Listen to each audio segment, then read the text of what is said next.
It is the Brink right here on, I was about to say Edge Radio, but we haven't said that in a very long time. Right here on your speakers, wherever you are listening to this show. Another episode coming down your speakers, funnily enough, as we close out June. And we haven't done an episode all month, but we're here. And it's been about a month since we've done one. So we're here now to bring you an episode and get excited and all the likes and everything along those lines. I just want to point out that at the beginning of this year, I think I said that if we didn't do as many episodes as we did last year, then there would be a problem and I would do something. I can't remember what I said. But the point is, we've eclipsed last year's episodes in this year. And we've actually stuck, and I'm pretty proud of this, to an episode a month, at least every month so far. So we've just snuck in this time around. But I believe that's the first time we have done that in a many years. In a many long time. I can't speak properly. There's a reason why we don't do these weekly, apparently, as we go. But a bit of just a short, sharp episode for you today here on The Brink. I know you've been missing us for the last few weeks, but got a couple of good guests on the show today, a couple of regulars. Noah and Colin are joining us today in separate segments to bring you up to speed with some things happening in their lives. We've got a classic interview coming your way today, going back to 2011, a year that we had many big interviews in that year. And I'll also be playing a snippet of one of our sister shows to get you a little bit excited about why you should be listening to some of the other great content we put out there under the Brink umbrella that we always like to point out there with. But I just wanted to just quickly mention that if you're listening to this on release day, the 25th of June, 2023, hello in the future if you may be listening to us at a later date. But on this day, we have had 3 episodes of The Brink air. At least, 2 of The Brink, one of our sister shows in the history of our little umbrella and our network. So back in 2010, when Mr. Matt Stevenson was one of our co-hosts, we did an episode back then on the 25th of June. Fun times. Also on this day, on the 25th of June 2014, myself and Dakota, remember him, did an episode. And on that very same day, Dakota and I did an episode of the qualifying lap as well. So there you go.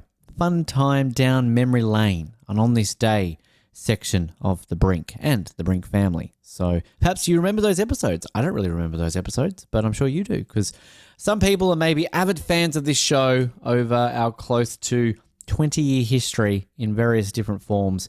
And if you are, hello. If not, well, welcome aboard. And perhaps you could just enjoy hearing this history. So fun fact for you, I'm full of them sometimes. I'm also full of other stuff, but that's another story. I'm going to press a magical button right now and we're going to transition into our next segment. So fun to be able to welcome back to the show a man who is in more countries in the last week than I've had hot chicken dinners. It's Noah Groves, fresh with blonde hair and a goatee and nice teeth. Hello, Noah. Hello. I don't know how to put blonde voice on because this is audio only. So how do blonde people sound? I can't go into stereotypes. It's 2023. We've moved on from those. But true. I want to point out that you did have nice teeth before. That wasn't me trying to say, like, this isn't me. I've got shit teeth. So, like, it's more like that your teeth are much more noticeable now. I did pay, $5,000 for these teeth. So it looks pretty good. They better be noticeable. If that only cost you $5,000, sign me up. I think it costs $5,000 per tooth in Australia to get that done. So, well, good job from the dentist. But while I've been traveling, I've discovered that I have a ginormous cavity and half my tooth fell off. So I ended up in a Malaysian dentist, which was fun. Okay, well, there's a story. They may look good, but they're falling apart. Well, that's what we want, right? As long as you look good, you're falling apart on the inside. That's just, that's what you've got to do, right? Looks good on the outside, falling apart on the inside. That's kind of that's Sydney. It looks good on the outside, but it's pretty crap on the inside. Whereas Melbourne is like the Ben Waterworth. It's fucking ugly, but it's got a great personality. So that's how I like to describe. And it's very conceited. Yeah, and it likes sports, coffee, and art. And it's got a big winter beard. And all the people like to come together there. I don't know where I'm going with this. But you are jet setting right around Southeast Asia at the moment, visiting lots of places. What's been your highlight so far of your little adventure? Well, I've been all over and I'm not done yet. Been planning this since before COVID, so it's good to get it out of my system. It's a bit of a what's the word? Not revenge, but Revenge. Screw you, COVID. I'm traveling. But the highlight 100% is like 2 weeks ago now, a week ago, I was in Borneo, in the Borneo rainforest. And in the moment, it was hard to really appreciate it because we were doing so much every day. But looking back on it, it's just amazing. Did you get to meet Richard and Sue and Kelly and Rudy and all of that for all our Survivor connectors out there who maybe get those references? No, I didn't go to the Survivor Island. It was just a bit too far and we didn't have time. But I did do some island hopping, so I was close to where people were eating worms and whatnot 23 years ago. Could you do it though? Like, is it an option that you can actually go to it? I saw a sign, but the sign looked at least 23 years old. So I'm not sure if you can actually still go there or not. I think Yowman went there. I think that time that I met up with Yowman and Eliza, they were going to do it. And I'm pretty sure I remember him sharing social media pictures of them going, well, I mean, there's an image, but they were going to go to Survivor Island.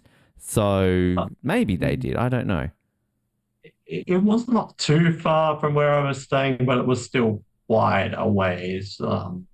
Definitely would be cool, but I went to islands nearby, so same deal, I guess. You went to James Bond Island. You got to be Scaramanga for a day. What was that experience like? That was very exciting as a James Bond fan. And the funniest story with that is that I'm pretty sure I was the only one on our tour of maybe 30 people that even knew the name of the film that it was. So they were quizzing people at the start during the briefings and whatever before we got on the boat, and they're like, what is this film from? And there was just silence, and I'm a bit shy, so I didn't say anything. And I'm like, oh, do I do everything around here? The man with the golden gun, and he's putting the microphone in my mouth. Then he's saying, what year did it come out? I was saying, 1974. Who sang the song? He did say, like, who made it? Lulu. And I'm like, oh, well, of course, Guy Hamilton directed it. And I think he actually meant who starred in it. Because then he's like, no, it's Roger Moore. I'm like, well, actually, he made a dweeb in front of all the girls in bikinis. You should just say, well, actually, no, he starred in it. Guy Hamilton did make it. And that's when you go, well, who sang the theme song? Roger Moore did make it. He did. Roger Moore made it because of that. Man. I mean, it's called The Man with the Golden Gun. And when you think of man, you think of Roger, right? It was cool though, but like super touristy, and like I just think they're geniuses because no one would ever visit there if they didn't call it James Bond Island. But instead, everyone's like, oh, I know James Bond. So all of these people have never seen this film, and I'm there like geeking out and like, oh my God, where's the Ariel going to come out? Where's Nick Nack? Did you bring Tabasco? All of these people taking should have brought Tabasco, just tobacco, maybe. Wow, good job. Yeah, but like it was so cool, and I almost went to the market where the boy in the 50,000 baht type. But it apparently it's just super touristy and lame, and it was far out, so I didn't end up going. But I would have loved to have seen that too. Did you do PP Island? Yep. And what did you think? It was nice, very beautiful. But to harken back to our other show, not this show, James Bond Island way better than the beach. Don't tell me that. Hurts my feelings. I told you that. Don't get me wrong. The beach was beautiful, but it's a bit overhyped. Like, well, I think it's changed since I've been there because I think not long after I went, they actually closed it down. It's only, I think, recently opened up again in the last year or so because it was so overcrowded and tourists had damaged it so much. But when I went, of course, a certain person who shall not be named overrode my decision because we basically had one day to do a tour and we had like a person come to our hotel room. It's like, these are your options. You've got PP Islands, the movie The Beach with Leonardo DiCaprio, or James Bond Island. I'm like, hey, here we go. And she's like, oh, but this one looks prettier. And I'm like, but James Bond. And I ended up going, and I've still actually never seen the movie The Beach. I just also know it for that great song by All Saints, Pure Shores. But hey, sure. The bitch from now on. The bitch. Yeah. Yep. You're on fire today. The blonde hair's giving you some humor. Wow. Where's the... There we go. Blondes have more fun. You do, apparently. But there you go. Yeah, but if you make it as a Bond fan, like it's very touristy, like crowded everywhere. But as a Bond fan, like it was special to me. Well, I know you've done Europe. I've never been to Europe, but I'm excited. I'm going to Europe next year, going to Paris for 20 nights, and going to try and recreate a view to a kill when I'm on top of the Eiffel Tower. So I'll get my parachute ready and chop a top off. And your taxi. Yeah, I'll get some butterflies kind of flying around. But in all seriousness, like I'm planning to go to London for like a day or two, and I legitimately was writing out things to do, and I'm like, see the MI6 building that I destroyed, quote, not destroyed. Along the Thames. Yep. Well, not enough. Steal a boat, my fishing boat. Break my shoulder on what's called the O2 now, not the Millennium Dome. So fall into a net. Exactly. So they're all the things that I'm looking at doing. Speaking of looking at doing, so where are you off to now? I know you told me this off air, but both our listeners don't understand where you're going. So where to next? I don't think we even say where I am, right? So you're in Thailand. He's in Thailand. I just ruined it. No, he's not in Thailand. That was a joke. Yeah, I'm in a nice prison cell looking hotel in Thailand. But I'm going to Laos in 3 days, which is going to be cool because I honestly don't know a lot about Laos, and it's like one of the only landlocked Southeast Asian country, and not a lot of people visit there. Obviously, there's going to be a ton of hippie backpackers and stuff. It's still going to be touristy, but I feel like there's not a place like everyone's been to Vietnam, Thailand. Not many people go to Laos, I guess. I feel like you really love the tourists, by the way, judging on your comments you're making about the tourist spots. And yeah, so Laos, and then off to Singapore, which I'm really excited. I've always wanted to go to Singapore. I don't really know why. It just looks beautiful, I think. But it's going to be more expensive than what I've been doing. Yes, it is known for its money and other things. And then maybe some other places. But you're back in Australia soon, which I'm excited for because you haven't set foot in this country in a very long time. January 2020. Jeez. And I don't do maths. Wow. So, but that's a long time. Yeah, a few bits have happened there since then. So good luck to that. It's gonna be interesting. Yeah. Yeah. I mean, never expected I would have spent this long away from Australia ever. So yeah. And after moving away from somewhere I lived for 5 years and doing an amazing adventure, I'm sure it's going to be super fun. Yeah, it's a great feeling when you get to go back to Tasmania after living in places around the world. It's such a thrill. It's fantastic to be back. I was looking forward to it. I'm looking forward to snug photos. So, as a matter of fact, in a couple of days at the time of recording this, I'll be in Mount Nelson, so I'll be able to, basically walk to snug. I'll send you a picture of the sign. So I'll make sure. I'm so envious. Wow, Mount Nelson. Constantly compared on Lonely Planet's guides of countries around the world. Just constantly compared. We will catch up. Well, like I was saying, no one goes there.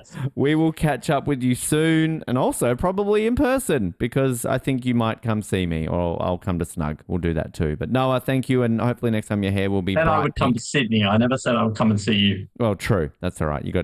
We forgot the blonde hair, good teeth. He's got real friends now. Doesn't need to hang out with me. So sorry for assuming. Back in 2011, we had a very big year on the Brink when it came to a variety of different big-name guests. But in that very year, we interviewed our first, and if I'm not mistaken, only ever Grammy Award winner, the great Leo Sayer. Of course, had a myriad of hits along the years. Thunder in My Heart Again, You Make Me Feel Like Dancing. I'm sure you've heard of some of those ones, but an iconic singer. And we spoke to him back in 2011 about his tour of Hobart, coming in the Hobart that time around, and just his iconic career in general. It was a fun chat. You're going to hear that now. Let's go back to 2011 and hear our chat with the great Leo Sayer. Leo Sayer is one of the world's favourite singers and has been performing right across the world for the last 40 years. His smash hit You Make Me Feel Like Dancing went #1 in America and earned him a Grammy, and has helped him sell millions of records right across the globe. Leo is currently embarking on his 40th anniversary tour, which hits Hobart tonight, and I spoke to Leo about his amazing career as well as about me potentially playing him in a movie one day. Leo, welcome to the program and to Edge Radio. Hi, you guys. Really very, very excited about coming back to Tasmania. It's been 2 years and feels like forever that we haven't been there. So it's going to be fun. I think definitely the fans too feel like it's been forever. Do you have a bit of a hidden passion for Tassie? You've been here, of course, before. Do you like the place? Yeah, we've always had fantastic shows, whether it's been at Rest Point or in the theatres. You know, I remember a fantastic show we did at Launceston Theatre, which was just went off. And I think there was a storm or something, so we had to spend an extra day. This is a long time ago, but we had to spend an extra day in Launceston, and during that day I was just feted by everybody saying, "You, the greatest show we've seen."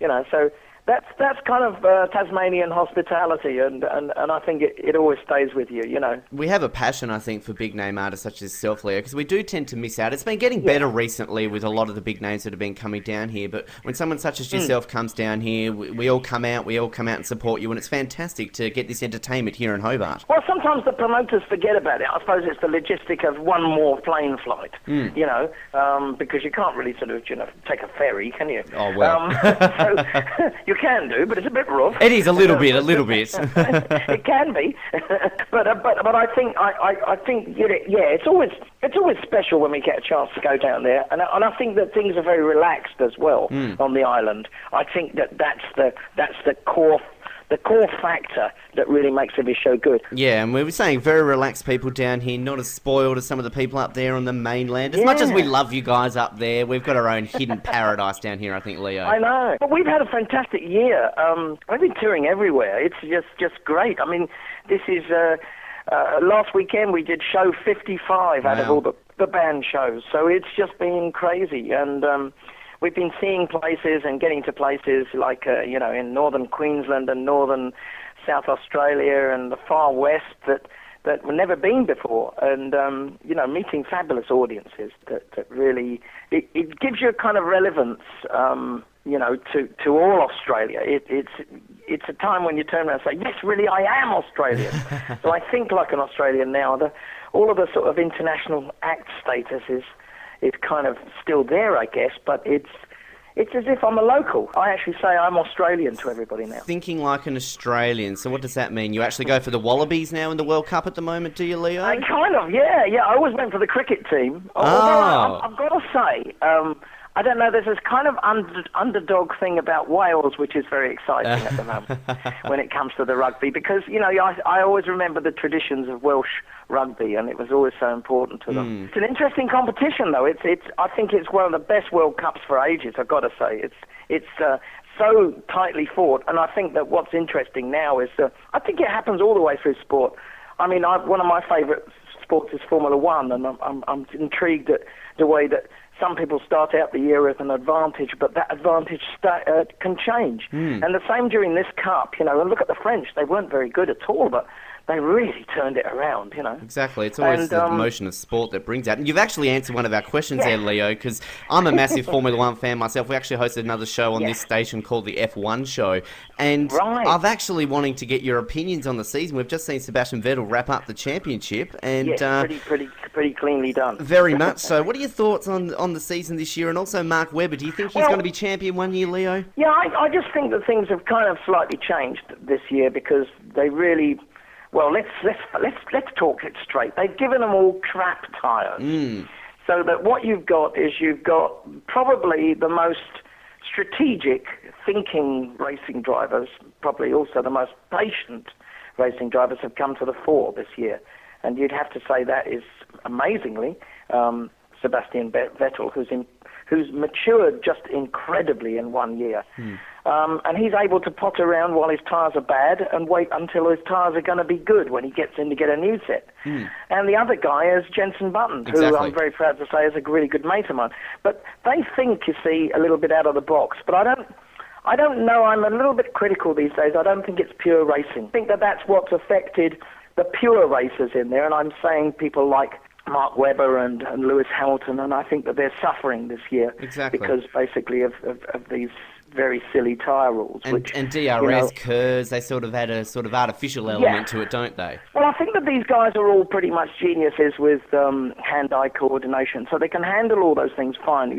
I don't think a single person has complained about the toys that they get to play with in the cockpit that can make the car good. But I think that where it's very restricting is that you want to just drive flat out all the way, and everybody is kind of telling them from the pits, to just take it easy this lap and don't go slow, and and you see ridiculous things happening, like somebody passing somebody that they've been trying to pass for about 20 laps, and then all of a sudden diving in the pits. Yeah. So they lose the advantage they just got, and I think that is very unexplainable to the public. So I would just think, in fact, I put a message out to a couple of friends the other day, and I just said, look, now the championship's wrapped up, why don't they just give them some decent tyres and let them fight it out? It would be very nice. I think we're going to see a bit more exciting racing, hopefully, by the end of the year. Nothing really to lose, so hopefully... No, look, you'll always have exciting racing, but I don't think you can construct racing. Exactly. And that's what's going wrong, I think. Yeah. It's all being constructed by rules and regulations and formulas. And I think that really it should just be flag to flag and the fastest man wins. So you don't need to construct all these devices in rules and tricks, and that's where I think it's going wrong, because it just confuses the public. It certainly does. We'll certainly have to keep an eye on that. But back to your music, Leo, of course. Yes. 40 years in the industry, your 40th anniversary concert tour. How do you maintain such an energetic passion for it, mate? Oh, I love my job. I mean, I love what I do, and I think that it was ingrained right early on in the career that, with very, working with very enthusiastic people around me, it kind of rubbed off. I don't know. It's just, I always think creatively. I've just got this worm of a brain that keeps ticking away and keeps thinking of, I'm trying to write some books at the minute and do other projects as well. So I never sleep, never rest. I've got a brain that keeps going on, and I do love performing. I'm aware that for some reason I've got a skill set. It's a craft, performance and doing it well on stagecraft. It's if you can kind of, I don't know, if you can make people happy with the tools that are your natural gifts, then I think that you're a pretty rounded person, and I think that I'm very, very lucky. 55 shows. Do you know if you have a record any more than 55 at all? I think this year will top it. I think this will be the year that I do more shows than my age. Wow. And since my age has accumulated, pretty much to 63, I think, I'm counting about, including the charity shows that I've done and the one-man shows and everything, I think there's 66 this year. Wow. So it's an extraordinary, it'll be a nice thing to kind of look back on. You got to look at some of these younger performances. They struggle to get to about 20 in a tour sometimes.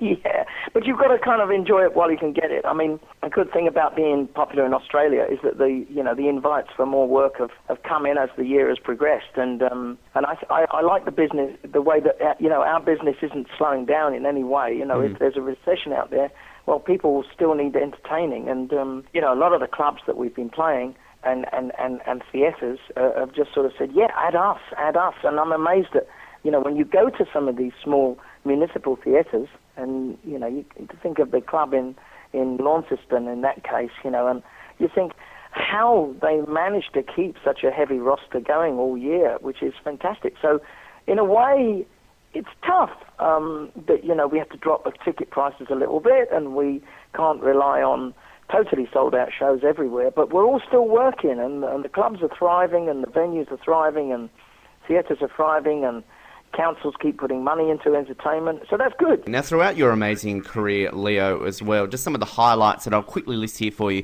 You've won a Grammy, had a US #1, countless international hits, millions of records sold. What has the highlight been for you out of all those? Oh, all of it's been great. But I think for me, I always pick out the highlight right at the start. When Roger Daltrey had recorded songs that David Courtney and I had written. After we'd been in the studio trying to finish the first album, Silverbird, we went to Roger's studio to record a couple of songs, and he said, really, I like your songs. I'd like you to do a solo album for me and write the songs. And we just said, what? and we gave him a lot of songs that we'd already finished and then wrote a few more. And he had a solo album suddenly out. And there was a single from it, Giving It All Away, the song that the line Just a Boy comes from. And that was going to be played on the radio, I remember. And David and I went out in the car. We didn't know what time. It could be any time from, first thing in the morning till end of the night. So we actually lived in the car for a day, waiting for this bloody thing to come on. And, which was frustrating because, the radio in the car would only work while the engine was on. So we had to do illegal things like, filling up the car with the engine still running, which is completely illegal, or was in those days. And whenever there was a loo break, one of us had to be able to shout at the other one. No mobile phones in those days. Come out the car, it's on! Because, you see, we were just living for that moment of hearing our song played on the radio and sung by our hero, Roger Daltrey, and that was it. We just wanted to have that moment of experience. And as you can imagine, the two guys eventually sitting in the car, and it was 6 p.m., I think. Wow. After starting off at 5 o'clock in the morning. And Giving It All Away comes on. 13 hours later. And I've got to say, I look around at Dave, and Dave is the same as me. It was spine-tingling. There's a movie in that there somewhere, Leo. There is, isn't there? Two guys in a car. I remember it was a little sports car. It was a Lotus Europa, which is a tiny little two-seater car.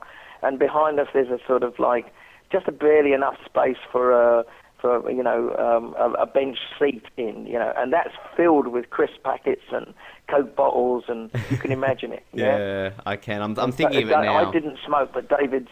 no, actually, I did smoke, and, so there's, like, fags piled up in the ashtray, and two guys who didn't leave, and, we're both smelly, and it's been a long day. It was in the summer as well. Oh. I mean, geez. It's a memory, but there are always special moments like that. I reckon. I'm just seeing the movie, or at least a TV series. I mean, you don't have anybody doing that now. They just go online, send in a track, and then bang, they download it. Spinal Tap in a way, isn't it? I reckon. Like the Spinal Tap movie. We'll talk to some producers, Leo, and then we'll get in contact, and we'll see. We'll reenact it in Hobart. Who would you like to play Leo Sayer in the movie? Oh God, yeah. No, that's an idea. Who will we get?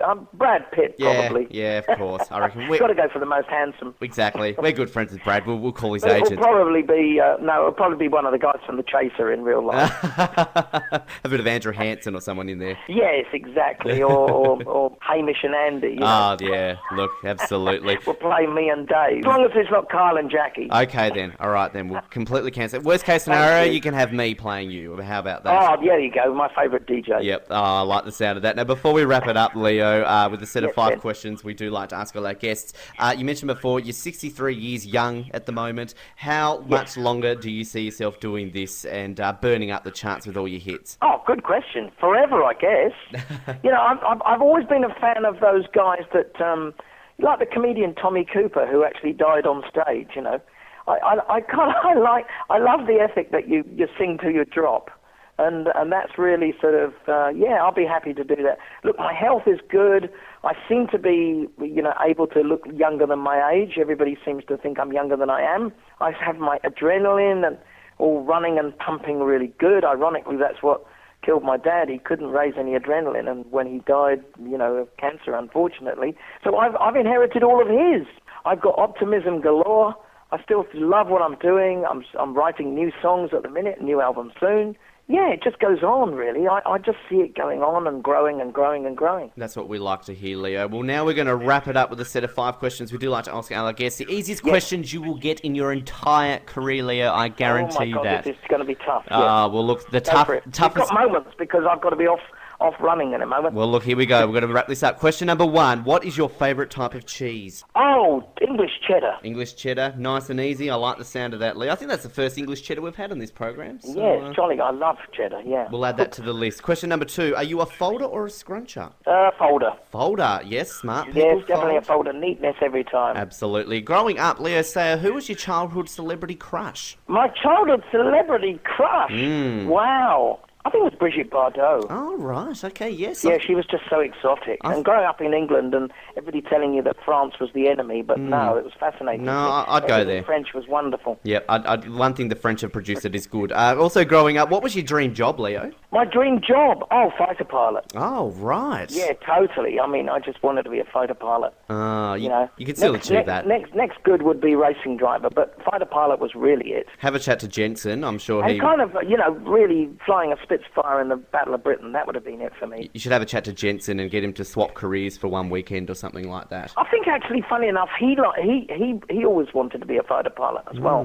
From conversations with him, we're both playing mad. The need for speed, I think, there, Leo. The final question here on the program: when it comes to lollies, do you like to suck on them and save the flavour, or do you just go straight in for the crunch? I'd like to save the flavour, but I must admit I'm a cruncher. Whenever I'm given boiled sweets or something, I tend to crunch straight in. Not good for your teeth either, but, and then I'm just thinking, see, that's the next interview coming in.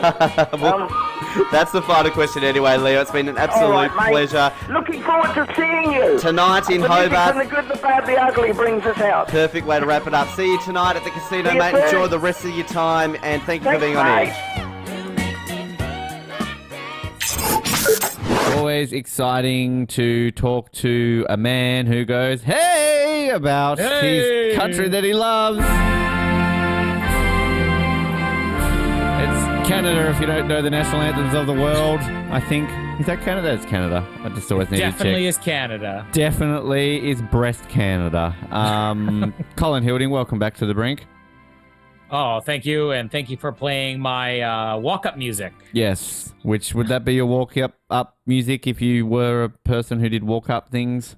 I would think that, or something from Hall & Oates. Of course, why wouldn't it be Hall & Oates? Every Canadian's correct answer. They're not Canadian, though, are they, Hall & Oates? They're American, No, right? they're not. Right, do you know whereabouts? I started using that, I'm assuming Chicago, Philadelphia, I think. Something like that. I'm assuming Chicago. Philadelphia, I think. I was listening to Hall & Oates, and one of my twins, Remy, is like very in your face with everything, like panicky with everything. So literally one day, as he was yelling in my face, and I've got like a Hall & Oates song, I just shoved the phone in his face, like, hey, Hall & Oates! And he started getting into doing that. So now anytime he gets loud, I'm just like, Hall & Oates! And I'll just play a Hall & Oates song. As everybody should. They are from Philadelphia. So there we go. Very close to Chicago, and the fact that they're both in America. So that's good for them. A few things to touch on. First of all, last time we spoke to you, you were going to the basketball. And you went to the basketball. So what happened? I did. We won, and then we lost. There's been more than one game. Moving on then.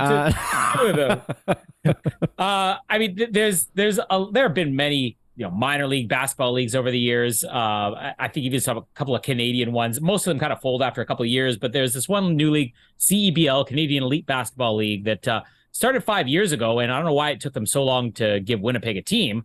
I think it had to do with the fact that we had like two failed teams in the 90s, but the reason those teams failed had nothing to do with, Winnipeg. It was the league's folding, which is typical of basketball. I mean, this league, I kind of started watching it last year, and they're sinking some money into it. They got like light shows, pyros, some decent halftime, some cool different rules that make it a little bit more exciting. And we got a new team, and I was excited. I tried to talk my wife into getting season tickets. She said no. I went to first game. Did it anyway. I went to just the first game with my nephew. It was really going to be Jamie, but then she said I couldn't care less about basketball. My nephew and I are like, okay, we're obsessed with this team. We're obsessed with this league. We subscribed to the streaming service. I told Jamie, you got to come with me the next game. She came with me the next one. And everybody's won over by this. I mean, even Jamie, who couldn't care less about basketball, she's like, that was actually really good. Yeah, I wonder why. And who are the attractive ones? She's got a couple of them. She was Googling them during the game. But I mean, I think the craziest thing is that this league, has been doing better than most minor league basketball leagues in Canada. Maybe good attendance would be 2,000-3,000 people. Winnipeg, we're the first city that actually is done in a proper arena. And for the seating they had actually planned out for our team, the Sea Bears, we sold it out, and then they opened up new seats. I think it was like 7,700 people at the first game, which like shattered the league's all-time record, almost doubled the league's all-time record. The second game I went to, there were slightly less, maybe about 7,000. I mean, basically, Winnipeg's just turned into a new basketball city. I mean, we're actually drawing more with our minor league basketball team than we are our minor league hockey team, which is crazy. Well, that's because they wanted to get rid of the rabble who were dropping pucks on their ice. And they're like, oh, we're not going to see that team anymore. Disgusting. I'm seeing here that currently the Winnipeg Sea Bears are second in the Western Conference behind the Calgary Surge, which is good. But you're also ahead of the Edmonton Stingers, the Vancouver Bandits, and the Saskatchewan Rattlers. I'm just loving Saskatchewan. I do love the name of all the mascots here. So in the Eastern Conference, you got the Ottawa Blackjacks, the Niagara River Lions, the Brampton Honey Badgers, the Scarborough Shooting Stars, and the Montreal Alliance. So obviously all the good mascots are clearly taken. Where's the Toronto team? Is Scarborough and Brampton technically Toronto? Yeah, like Scarborough's basically a suburb of Toronto anyways. I don't know why they decided they wouldn't just make it a Toronto team, maybe just to give Scarborough pulled in like nobody. Like I watched the season opener that Scarborough had, and there might have been like, I don't know, 150 people there in comparison to like 7,000 here in Winnipeg. So who knows how long they're going to last. It took them a while to get Raptors on board there, I think, Colin. So I think they're just going, oh, we've only got another team. True. What's going on? They've got competition there, I guess. But I think one of the cool things about the CBL basketball is you guarantee the game's going to end a winning shot, because they basically have this rule, which I don't know if this has been used in any international play or anything, but when you get the first time that there's a stoppage under 4 minutes, they basically wipe out the clock and then they set a target score. So if Winnipeg is in the lead 84-75 and it's at 3 minutes and 58 seconds, they now say the target score is 93 and the first team to get to 93 wins. And wow. it works. Well, it actually works really well because you're not going to have any teams who are just running down the clock because they have a big lead. And I've seen multiple games where a team has come from behind, maybe 20 points behind. The first game, the home game that Winnipeg had, we were up by like, I think 13 points when they set the target score. So we only had 9 to go and the other team had 22 to go. They ended up tying us with like 1 shot left. So basically you get the winning shot and you win. And I mean, I saw this the first time. I'm like, oh, that's kind of interesting. And then I saw games where teams were coming from behind, and even the teams that aren't coming from behind. I mean, you're guaranteeing that you're really putting your all into it during those last couple of minutes, and you're never just running out the clock. So there's no way for people to leave early in a game like this. And every game I've seen has been like incredibly exciting for those last 10 minutes. But if you put a target score with like 4 minutes to go, you could literally add like another 2 hours to the clock. Because what if all of a sudden everyone's missing and you're like, I've got shit to do. Exactly, I've got dinner plans. Like, I mean, that's or it could be over in 3 seconds. You could be like, oh, 3, boom, done. Like, I don't know how I feel about that, Colin. I don't know. You should watch it. It's quite exciting. I think the trade-off is you're never going to get overtime as well. But the other thing is the CBL games, their quarters are only 10 minutes long. Yeah, the NBL in Australia, we only have 10-minute quarters in our competition here. But I mean, everybody who I know has seen these games has been like, wow, this is incredible. Like, I got to keep going. So CBL is definitely taking off here. I got a jersey. Oh, I taught my nephew his first lesson on manipulating women. Oh, what? Ever. Hang on. Stop right now. Thank you very much. In the words of a great band. What? Tell us more. We were looking at the merchandise stands and I'm like, oh, everything's so expensive here. I'm like, the jerseys are like $80, but the t-shirts are like 47. So I'm like, you know what? I'm like, watch this. So I basically text Jamie. I'm like, oh, I really wanted to get a t-shirt, but the t-shirts are like $47. The only thing they have is jerseys. And then she's like, well, how much are the jerseys? I'm like, oh, like $80. Like, well, that's not that much of a difference in price. If you want to get one, I think you should. Like, I told my nephew, like, if I just come out and said, I'm buying a jersey or come home with it, she'd be like, that's $80. But if you pose to her, oh, I really wanted to get this cheaper item, but it's way too expensive. The jerseys, however, she can do the math on, not that much more. Well, I mean, that is actually quite a cheap jersey, I will say. $80 for a basketball jersey is a bargain. But I also do love that you're teaching people how to manipulate women. That's good. That's always nice. That's right. And I'm also a little bit concerned of how much permission you always need to get from your wife. Come on, Colin, be a man! Well, see, this is also the trade-off being married. You make sure to ask permission even if you know she's going to say yes. And the next time she spends without asking you, you'll be like, hold on a second. Remember that basketball game where I asked for permission and then you went out and you spent $400 on something you didn't need? Let's have a little bit of like little bit of a trade-off here. In my experience of marriage, Colin, women don't ask permission and they do what they want. So that's just my experience. But hey, different for everyone. For all of us. Different for everyone. Exciting. I'm looking at the merchandise store here right now, and I'm seeing the jerseys and this trend of the gold chain, the Sea Bears chain you can get. Oh, yeah. The hats. I don't know how I feel about your logo. Like, it's a nice logo, don't get me wrong, but like the bear just kind of looks like it's going like, what's up? Like, it's like, I want this to be a menacing bear. Like, grr, I'm a bear. I'm from the sea, which is so close to Winnipeg. Because when I think of Winnipeg and Manitoba, I think the ocean. So, like, honestly, I think some of these mascots have maybe gotten around the wrong way. Maybe it should be the Vancouver Sea Bears, maybe the Winnipeg Bandits. I don't know where the Sea Bears comes into Winnipeg. Yeah, I mean, really, it's a polar bear. So why they didn't just call it the polar bear, I don't know. The Winnipeg Polar Bears. but like the whole idea of the bear is actually a throwback to our original basketball team, the Thunder, from the early 90s, which people... Thunder and Sea Bears often related. Yep. Exactly, yeah. But the mascot was like, you should look up the Winnipeg Thunder logo. Now, there's a bear with some attitude, like I think you're looking for. But yeah, I mean, they just figured we're not going to use the Thunder again, but we have a bear on there. Let's just add C. Oh, look at that bear. Because it makes it sound exotic. I'm going to rip your dick off. It is. It's ripping a basket. Like, give me the basketball.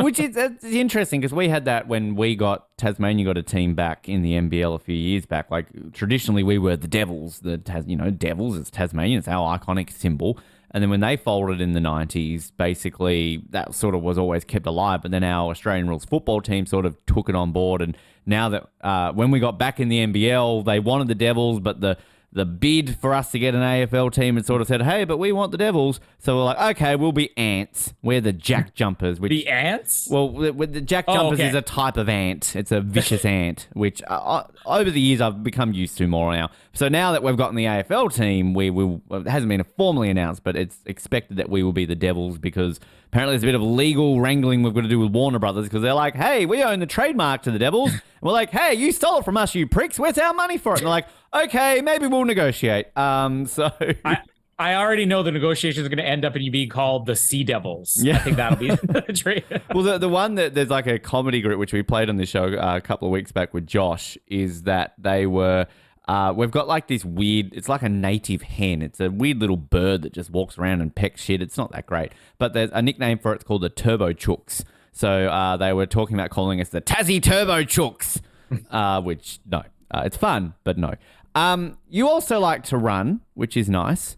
And you ran a half marathon against Olympians. Yes. And you got beaten by them. So how was that? That was fun. I mean, I try to do 3 main half marathons per year here in Winnipeg. You could just do one full one, and then that way you half your workload, Colin. Just saying. Yeah, I mean, and you only have to pay one fee. That's actually a great idea. I should take running tips from Ben more often. But it's up economy at the moment, Colin. I'm trying to save you money for more jerseys. But this year I kind of expanded, and I'm doing 5 this year. The Manitoba Marathon, which one that just passed, is like the biggest one. I mean, we basically will get people from around the world that come here. Why they come here, I wondered, and then through a couple of interviews, the Sea Bears, they come to see the Sea Bears in person. But through a couple of interviews that some of the out-of-town athletes have had, they basically said, yeah, Winnipeg is nice and flat. There's no hills, so it makes for an easier course. But I mean, there were like 7,700 people that ran in this one, and the Olympians, who are marathon Olympians, like full marathon, I guess they kind of use half marathons as kind of a warm-up for some of the bigger events. And this year, well, for the last couple of years, Winnipeg has had the half marathon championships, like the Canadian National Championships. Because of the pandemic, we missed most of the ones we had already signed up to get. So they kind of extended to this year, and we get at least one more. And yeah, there was like a press conference. There were two of the people who actually have competed in Tokyo, one who actually competed in London as well, and then 2 who basically are gearing up to be in the next Olympics and are expecting to. So there was like a media conference. I got to meet one of them, who is the last place finisher for the women's marathon in Tokyo, which we're going to hopefully have her on off the podium at some point. And the fastest man in North America, Canadian Cam Levins. I had him pass by me eating a bagel, and I texted Jamie. I'm like, and he was lapping you for the 5th time in a bagel. Fastest man in North America just passed me eating a bagel. And Jim was like, oh, that's really cool. I mean, these are like the elite athletes. So they obviously were going to finish ahead of everybody. This guy, Cam Levins, basically finished in just over an hour. I finished in like an hour 55, which was decent for me. But then the craziest thing is that after the race was over, we're walking back, like, I don't know, half an hour later after I've cooled down and everything, gotten the kids wrangled up. And we're just outside the stadium, and I see Cam Levins and Justin Kent, one of the guys who's probably going to be in the next Olympics, and one other guy, and they're just doing another leisurely stroll around the university campus. Probably since they finished, they're like, oh, let's do another 30 kilometers here. Barely breaking a sweat. I'm like, wow, these are Olympians. Wow. That's what the bagels do for you. That's what bagels do. I'm just actually, our research department here at the Brink are very good, because I've actually just pulled up a screen here, Colin, and I can see your performances over the years. So good job. I'm just seeing you can. 2016, you did the Winnipeg Fire Paramedic Service half marathon, a time of 2 hours and 2 minutes and 12 seconds. You finished 600. That was my first. Good job. Well done. A year later, in the Manitoba Marathon half marathon, you improved your time by 11 minutes and only improved 60 positions. You finish in 540th place. Good job. Well done. Granted, there's probably 3 or 4 times the amount of people in that one, too. But then also in the same year, you did the Winnipeg Fire Paramedic Service half marathon, to which that one you did it in 1 hour, 49:34, finished 293rd. Good job. I'm not going to go through all of these because we're here all day, but I'm just seeing here that so you got 460th this year. Which last year you got 677th, so better, but shit compared to 2021, Colin, where you finished 256. Although your time was also 10 minutes slower. So let's also put an asterisk on that. That was when they opened after the pandemic, so they had like, I don't know, a quarter of the capacity that they could take. The one last year though, that's the crazy one, because we had like an insane heat wave leading up to that, and then the day of. There was basically like warnings, okay, we're advising people, if you're not prepared for this, don't run. And at 7 a.m., it was 27 degrees. That wasn't even including the humidity. With the humidity, it was over 30. And by the time I finished, it was like 35 degrees was the temperature. And that was only like 2 hours later. They had actually shut down the marathon. I basically had just passed the point where they started telling people, like stopping them on the course, saying, we're closing up. The temperature is too high right now. We're not advising people to continue. So of the whatever place I was last year, which was like 2 hours and 18 minutes, I'm impressed just that I finished that one. That was like the worst ever. And that's one that almost everybody was talking about this year. Coming into this year, because of how bad last year was with the heat, they were sending daily weather updates to everybody who was registered. So it's like, oh, the weather level is currently green, potential for clouds and everything. And if it had been heat like they had that year, I mean, I may not even cross the finish line. Well, I'm just saying, so Ethan Hilding, is that a relation at all? Ethan no Hilding? relation. Okay, but this is obviously the same website that tracks the one that I did, because I'm seeing here virtual 10K Canada Day run, which you did in 53 minutes. I just typed in my name. There's me, 1 hour, 12 minutes, 54. Yeah! Wait, what was mine? 53:29. There we go. So what, 19 minutes off? Good job. Around there? Yeah. 21? And I'm about to do a 14K in like 6 weeks. So there you go. Before we let you go, Toronto didn't win the Stanley Cup. We knew that was going to happen. But Vegas did, which, I mean, again, as a Toronto fan who hasn't won it in like 60 odd years, as a Canadian who they haven't won a Stanley Cup in like 30 years, how do you feel about a franchise that's been in existence for 6 years?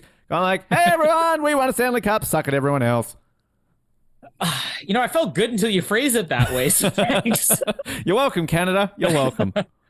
I mean, I was pulling for Florida because they were the ones that beat the Leafs, and they were kind of the underdogs for this entire thing. But I mean, the fact that an expansion team can make the Stanley Cup Finals twice and actually win it within their first 6 years, I mean, I think anybody has to applaud that.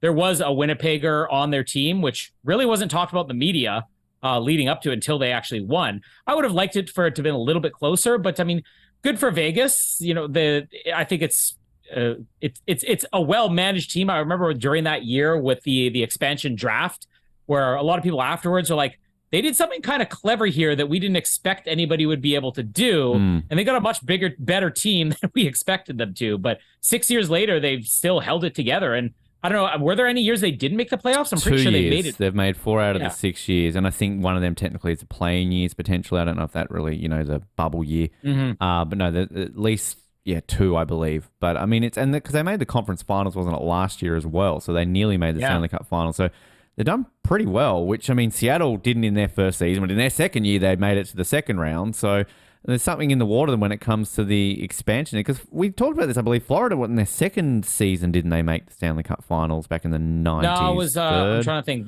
They were third, I think. Yeah, 93 to 96. So third or fourth. Which is crazy to think that. But I mean, does I know Winnipeg is salty against Vegas because of what was that, 2017. But does Canada react? Like, I know probably the media is all like, well, hey, 90% of the team is Canadian. But, do Canadians get shitty that a new team comes in and does this? And again, it's been this agonizing, because it's 30 years this year since Montreal won the Stanley Cup in 93. No, I mean, the older people do. I think I mentioned last time, this guy I work with, or may have even been on one of our different shows, this guy I work with who basically has a vendetta against any expansion team. Now, he considers any expansion team to be literally anything post not just the original 6. He'll kind of include some of the teams that came in the 70s, but I would say for sure anything post 1982, 1983 is like, no, they should never win. He's got conspiracy theories and all that. Hater. That's kind of, he definitely hates the Ducks. Well, I hate him. I hate all of them. All of them, the women and children too. But I mean, that's kind of, I think that once the Canadian teams are out of it, people are just like, yeah, whatever, whoever wins, and we'll kind of look on the bright side. And I didn't really see a lot of love for Vegas until they won. And then as soon as they won, that's when you look at it, it's like, oh, we've got something to be excited about here. There's some Canadian guys on the team, or, whatever. Nobody will ever actually take my strategy of root for the team that beat you, which I was telling my nephew, who is so anti-Florida because of what happened this year. And he had a friend who basically told him, okay, if Florida ends up making the Stanley Cup finals, you have to wear their jersey and, post an image of yourself in it. And he was so upset about this. I'm like, that's the team you should want to win. I don't know how many times I've been here saying the exact same thing. I can't do that. If they beat your team and they win the whole thing, you're okay for losing. Yeah, I can't do that. I'm sorry. I mean, in the basketball, I guess the Heat knocked out the Bulls, who knocked out the Raptors. So, I mean, kind of it was a long-standing one. But, it was all good for South Florida. They had both teams in the NBA Finals and the Stanley Cup Finals, and both lost. So, bad there. Just one thing I want to touch on, though, really quickly is I love this kind of thing that could happen in the NHL right now. So, the Arizona Coyotes, who are without a stadium, and the rumors are that they will be relocating, but somehow they keep surviving. They're the one team that always survives. Good for them. Of course, they originally were the Winnipeg Jets. Famously, they moved from Winnipeg to Arizona. Then Atlanta, the Thrashers, who I always like the Thrashers, they moved to Winnipeg to become the Winnipeg Jets. One of the possible cities that Arizona may be moving to is Atlanta. So that would be this weird full circle. Hi, Jamie. This weird full circle thing that would be, hey, Atlanta, you've got our old team. Now, Winnipeg, we've got your team. So surely there'd have to be some deal on the table. I'm assuming they would become the Thrashers again, which would be fantastic. And then, hey, we'll swap you our records for your records. Not that there's great records on either side, but hey, keep it consistent, right? Is that being talked about in Winnipeg at all? Yeah, a ton. I think the logo is what people are most attached to. And I mean, the one I'm wearing right now is the new. I like Jets the new logo, one better, to be completely honest. But yeah. So do I. I think it's grown on people, but I remember for the first couple of years, people still were like, "Oh, we should have the old one." What are you yelling about? Yes, even she's like, the old one's way better. But what are you yelling about, woman? Let me get season tickets. All right, thank you for your input. But even for the Heritage Classic games when we have those jerseys, we basically still have to get permission to use that. And I think that's the big thing, is that it would enable us to be like, hey, you want the old Thrashers logo? We want the old Jets logo. We got them now. Well, they did that in the NBA because there was that weird convoluted mess that Charlotte had the Charlotte Hornets, but then they moved to New Orleans to become the New Orleans Hornets. And then basically Charlotte got an extra franchise thing because Michael Jordan had money. They were the Charlotte Bobcats. So then they basically came to an agreement where the Bobcats were like, hey, New Orleans Hornets, we used to be you. Can we have our identity and records back and you become a new team? And they're like, okay. So then they bought the thing. You can buy your own history and records and logo. So they became the Charlotte Hornets. and now then they became the New Orleans Pelicans, which is to me one of the worst brandings in all of sport. But it's weird how that works. In Australia, that's not how it works. It's just like, you're on a different team, fuck off. But for the original Jets, that I think made the conference finals once with Phoenix, and the new Jets who've made the conference finals once, I mean, what really is the negative side to trading off, right? Yeah. It's not like you're saying we're losing a Stanley Cup or they're gaining one. And I'd be fascinated if they would allow that to because I don't know because I know there is a passionate fan base of hockey in Atlanta. They've lost 2 teams to Canada. But would they then want to become the Thrashers again? Because I guess technically they're the Flames. They were the Flames when they first got it, and that's obviously Calgary now. So, I mean, would they just be the Atlanta Coyotes? But realistically, if it happens, I think it's more likely going to be Houston or Kansas City. They're the kind of the main, Salt Lake City. Apparently, the owner of the Jazz is really keen to get them there. I'm pushing for Quebec City. I want it to be Quebec City. I want the Nordiques back. But even just Quebec City. I want another Canadian team. 8 Canadian teams. That makes more sense, doesn't it? I am. We're probably going to talk about this eventually at some point. It may just be on a Patreon episode. But the Canadian movie Blackberry, about the Canadian company Blackberry. There's a crazy part of that movie, which I would love to confirm if it was real, where one of the BlackBerry heads actually did some dirty deals to try to get the Pittsburgh Penguins to move to Hamilton. And the NHL vetoed it at the last minute. It's the craziest part of the movie. I'm like, if that's true, that's the greatest story ever. But I mean, even Hamilton's a city that's been thrown on here in Canada, although I don't know if Hamilton would get it over some of the bigger markets. Having said that, people didn't think that Winnipeg would get it again because we're a smaller market. I saw a lot of, I know Hamilton's in the vicinity of Toronto, but I know some people say even a second Toronto team. I'm as somebody who lived in the city of Victoria, they are Stanley Cup winners, the city of Victoria. They have won it, I think, twice from memory. So, but yeah, Victoria's a little bit too small, I think, for an NHL team. But anyway, Colin, thank you for joining us, and go see Bears. Yes, thank you for having me, and go Pelicans. With Colin out of the way, you're about to hear him again, because this is an opportunity for us to play a little clip from one of our shows that we do here under the Brink umbrella. Of course, the Oz Network, we do a lot more frequent episodes on that if you want to hear our voices and hear us talk about TV and movies along the way.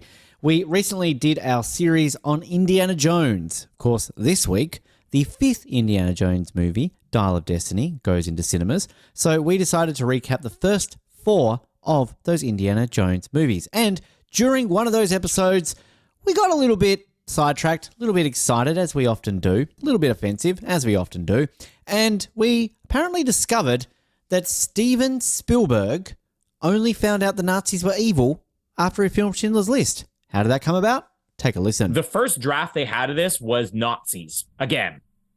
Why not? And when Lucas and Spielberg read it, they're like, Lucas I think we're all Nazi'd out, and Spielberg specifically was like, after doing Schindler's List, I don't want to go back and do Nazis in a lighthearted way again. Nobody's going to accept the guy who did Schindler's List doing this. He did Schindler's List. He was like, I found out the Nazis were bad. Exactly. They actually did some bad things. So Did you know that it was specifically against the Jews? I didn't. I'm Jewish. They hated Jewish people. There was gas. Did you know this? I didn't know. Something called the Holocaust. Did they not teach this in schools? I know. What's wrong with this country? America, my country, should be teaching this in school. It was 6 million people. That's like more people than live in most states in my what happened? My country. I feel offended. I just kind of don't like the Germans anymore. Are you German? You can't work on my film. Go away. No more Germans, okay? This is just wrong. Why did I not know this? Yeah, that's literally what it is. Spielberg's like, I made Schindler's List and I found out they did some bad things. I can't do Nazis anymore. But George Lucas sort of was like, well, we're in the 50s. Why not do the Russians? And then we could add this whole Red Scare in the movie, which, again, they go a little bit too far. So there's one scene later on where I'm like, okay, we get it now. But it's a natural idea. It's doing something different. But the whole psychic warfare thing was George Lucas, where he's like, because George Lucas is literally like a history buff. I mean, all this. George Lucas is literally a Nazi. He is a Nazi. That's when Spielberg is like, I can't do movies with this guy anymore. No Indy 5. Did you know he was a Nazi? I didn't know that. This guy did Attack of the Clones. It was kind of bad. I don't not like the worst it. Star Wars movie. It's not the worst. That's me trying to, go in with the kids of the day. But we didn't have Rise George, of Skywalker or Last Jedi in 2008, kids. So that's, it was okay. it's okay. That's the joke. But like George Lucas had done all this research, and he knew that like Joseph Stalin was kind of the way that Hitler was obsessed with he was a bad guy. But Hitler was obsessed with the occult, which is a line they have in the original, which is real. Sorry. Got another one? Wait, Steven Spielberg. So I found out those planes that flew into the building, that was bad. Those terrorists. Osama bin Laden was a bad guy. I just imagine him on 9/11. It's like, those poor Iraqis who were just trying to sightsee in their plane, just trying to get a nice view of New York City. They flew right in the building. That's all horrible. They just wanted to borrow the plane because they weren't flying close enough and they accidentally flew into it. Like, I felt bad for them, you know? Oh, God. Awful. Can you imagine things like this go on in this world? I know. Where have I been? Oh, like, was it John Wilkes Booth or Lee Harvey Oswald, whichever it was, and he just wanted to zoom in on the president and he accidentally pulled a trigger. He just didn't mean to. Poor guy. Like that J.J. Abrams guy, he took over Star Wars. What did he do to it? Did you guys know that there were 3 of these movies? Wow. Independence Day Resurgence. Like, there was another movie. Did you know that? Yes.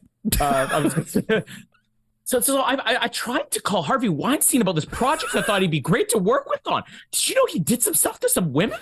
I was just thought it was really bad. He was so friendly with them, and all of a sudden, like, he just, I don't know. Kevin Spacey, like, he always seems so friendly around young boys. I don't get it. What happened there? Let's go Ezra Miller. I'll just leave that. Also, I think Zack Snyder might have gotten cancelled in the last week because he was interviewed what now? He was interviewed on some red carpet and they asked him about The Flash and he was kind of all like, oh, I'm really excited, blah, blah, blah. It looks really good. And then he said like, oh, Ezra Miller, I texted him the other day to wish him luck. And it's like, oh, you can't pronoun shame Ezra Miller. Yeah. Wow. Okay. We got Harvey Weinstein getting canceled. We got Nazis getting canceled. And now Zack Snyder called him a him. You were very good in our Flash episode too. You're like, I know I'm going to screw this up. I listened and like, you didn't screw it up. Steven Spielberg's going like, so there's more than 2 genders. Did you know this? Yes. Like, what? You mean men can sleep with men and women can sleep with, like, what? There are people who aren't white? What's happening? Apparently being gay is okay now. When did this happen? You can get abortions? What?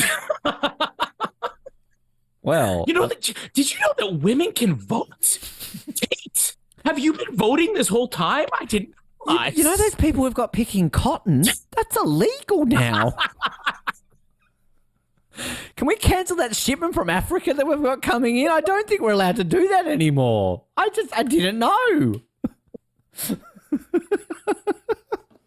I was about to invade that country down south and take it for my own. Was that too far? We're done, Stephen. We're sorry. We really are sorry, Stephen. I know he's an avid listener to this show, so probably not anymore. But hey, Colin and I had fun, and that's the main thing. All right. Time for me to clap my hands and get excited because we are closing it out for another episode of The Brink. As always, thanks for tuning in. You can listen to this show whenever we decide to pop it out there, apparently. Hopefully, we'll have some more regular ones coming your way soon. We always say that at the end of every episode. But again, we're doing better than we've done the last couple of years, people. So I think we're doing very well on that aspect of things. Nick's lined up. We're going to get Nick back on the show to talk very, very soon. Casey lined up. Josh coming back as well. So plenty of people to get back on the show and learn about some fun things happening around the world because life is exciting, right? If you like hearing my voice on other shows, as I've alluded to plenty of times in this episode, we've got shows like The Oz Network, Off the Podium, 007, Euros Vision, Australian Survivor Archives. There are other shows out there, so stay tuned to them, hear my voice on more regular occasions as well. But if you like this show and want to stay up to date, like, subscribe, do all the regular things on all the podcast channels, send us some feedback. We'd love to hear from you, and we appreciate your support wherever you are listening to around the world. Thanks to Noah, thanks to Colin for joining us on the show today. My name is Ben. As always, keep sucking those oranges, Hobart, and good night.